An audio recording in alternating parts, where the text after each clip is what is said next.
Hello friends, आज हम जानेंगे रानी मधुमक्खी के बारे में चौंकाने वाले कुछ रहस्य। दोस्तों, वीडियो में आगे बढ़ने से पहले please subscribe and share the video with your friends. दोस्तों, आपको शायद ये पता होगा कि मधुमक्खियों के छत्ते में क्वीन यानी कि रानी मधुमक्खी, वर्कर बी और ड्रोन यानी कि नर, ऐसे तीन टाइप होते हैं। रानी मधुमक्खी जब अंडे देती है तो मजदूर मक्खियाँ ही उनका देखभाल करती है। मधुमक्खियों के बारे में सबसे दिलचस्प बात यह है कि रानी मधुमक्खी और मजदूर मक्खी निषेचित यानी फर्टिलाइज अंडों से पैदा होती है, जबकि नर मधुमक्खी बिना फर्टिलाइज हुए अंडे से यानी कि शुक्राणु से मेल हुए बिना पैदा होता है।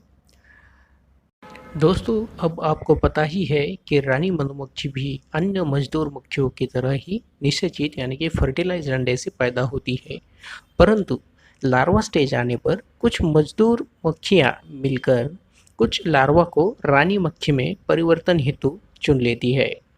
अब सिलेक्टेड लार्वा को एक विशेष प्रकार के कप यानी कि स्वार्म सेल में रखा जाता है, जिसमें रॉयल जेली भरी रहती है। यह लार्वा ये रॉयल जेली खाकर बड़े होते हैं और रानी मक्खी में परिवर्तित होते हैं।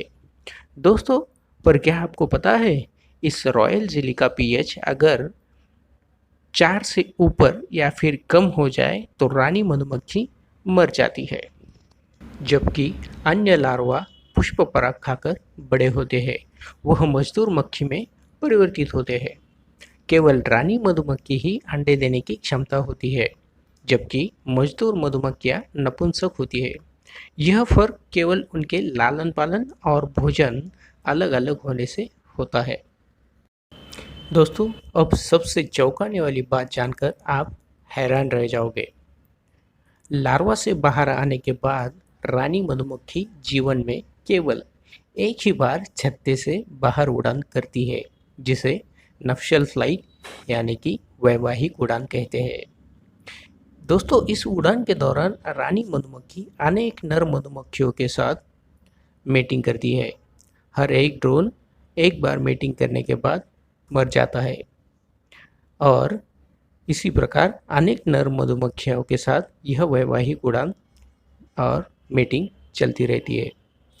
और रानी मधुमक्खी उसी मीटिंग में इतना अधिक शुक्राणु अपने शरीर में बनी हुई थैलियों में संग्रह कर लेती है कि उन्हीं शुक्राणु से 5 से 6 साल तक अपने अंडों को फर्टिलाइज करती रहती है। दोस्तों, नफ्शल फाइट के बाद रानी मधुमक्खी जब अपने छत्ते में लौट आती है तो उसके साथ बाकी के नर भी आते हैं। दोस्तों, सिर्फ यहाँ तक ही ड्रोन्स का सफ़र रहता है, क्योंकि मजदूर मधुमक्खियाँ इन ड्रोन्स को छत्ते में वापस नहीं लेती और बस वही सभी ड्रोन मर जाते हैं। दोस्तों, आमतौर पर फिल्मों में हैप्पी एंडिंग ही होती है, पर इन मधुमक्खियों के शॉर्ट स्टोरी में तो बहुत ही सैड एंडिंग होती है। एक और बात, नर मधुमक्खी बिना फर्टिलाइज हुए अंडे से पैदा होती है, इसलिए कहा जाता है कि नर मधुमक्खी के नाना तो होता है पर पिता नहीं होता। दोस्तों, वीडियो में फ़िलहाल इतना ही। वीडियो अच्छी लगे तो वीडियो को लाइक और सब्सक्राइब ज़रूर कर देना, और हाँ, अपने फ्रेंड्स के साथ शेयर ज़रूर करना। Thank you.